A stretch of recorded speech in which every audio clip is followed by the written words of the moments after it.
Alors pour la garniture, il va nous falloir 3 demi-poivrons. Donc là j'ai pris du poivron jaune, rouge et orange donc pour la couleur. Ensuite 2 belles poignées d'olive verte que j'ai coupées donc au ciseau.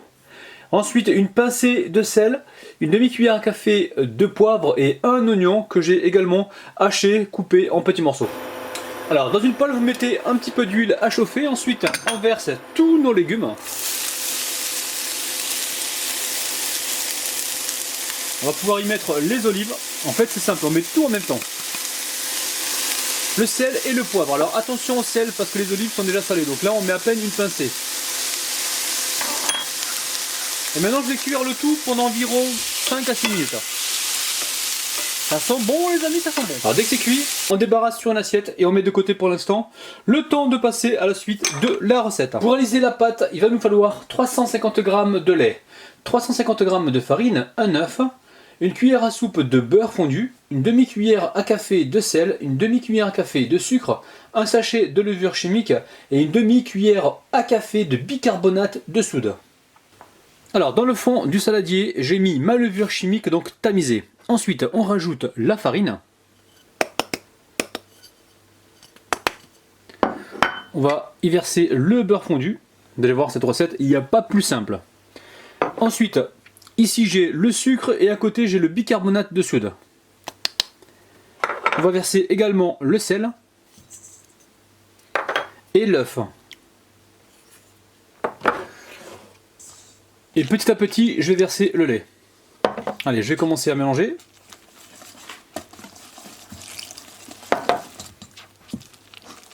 Allez, je mélange bien.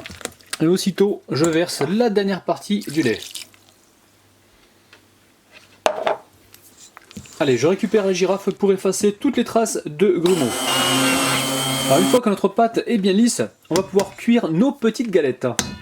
Alors juste avant de les cuire, on va venir verser notre garniture de légumes. Allez, je mélange tout ça et je mets ma poêle à chauffer. Alors très simple, dans ma poêle je mets un cercle qui fait environ 11 cm. Je vais venir déposer un peu d'huile. Je récupère cette huile pour la badigeonner donc sur le contour du cercle. En faisant attention de ne pas me brûler. Une fois que c'est fait, je récupère ma garniture et je viens en déposer dedans. Alors, je la pousse sur les côtés et je surveille la cuisson. Allez, je dépose une assiette par-dessus pour accélérer donc le processus de cuisson. Allez, on va tenter de retourner donc la galette. Alors, je vais essayer de passer une spatule dessous et je vais essayer de la retourner rapidement. Hop là! Ouh, elle est pas mal. Donc je vais essayer de la faire descendre avec ma cuillère.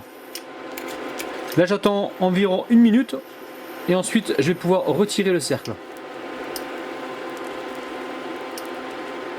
Allez, j'appuie avec ce que je trouve et je continue de surveiller la cuisson. J'hésite pas à faire bouger ma galette pour récupérer un petit peu l'huile qui se trouve dans les parages. Allez, après 1 minute, je vais pouvoir retirer le cercle. Donc je dépose un récipient dessus et je tire. Donc on n'hésite pas, on récupère une cuillère, on enlève les côtés qui collent.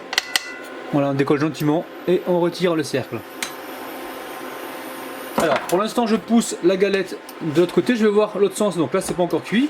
Je la mets de côté pour l'instant, je récupère mon cercle, je passe un petit coup de papier à l'intérieur et je vais venir pareil la huiler comme tout à l'heure. Alors n'hésitez pas, prenez votre temps, récupérez le cercle, avec un couteau retirez l'excédent de pâte qui restait collé sur les bordures. Chez vous, prenez vraiment le temps de bien faire les choses. Allez, je récupère de la pâte. Alors si jamais vous avez du mal à verser votre pâte avec la louche, n'hésitez pas à récupérer la cuillère à glace et faites plusieurs petites boules jusqu'à temps d'avoir la taille souhaitée de la galette. Allez, je vais pousser ma pâte vers le côté. Après vous n'êtes pas obligé de faire une galette super épaisse, vous pouvez les faire plus fines. Hein. Et pareil, on va laisser cuire gentiment. Et celle-là on va la surveiller de temps en temps. On va même pouvoir cuire un petit peu les côtés. C'est pas très chaud, ça va. Allez, je vais monter un petit peu la température parce que là j'étais vraiment au minimum. Allez, je remets mon assiette et je garde un œil sur la cuisson.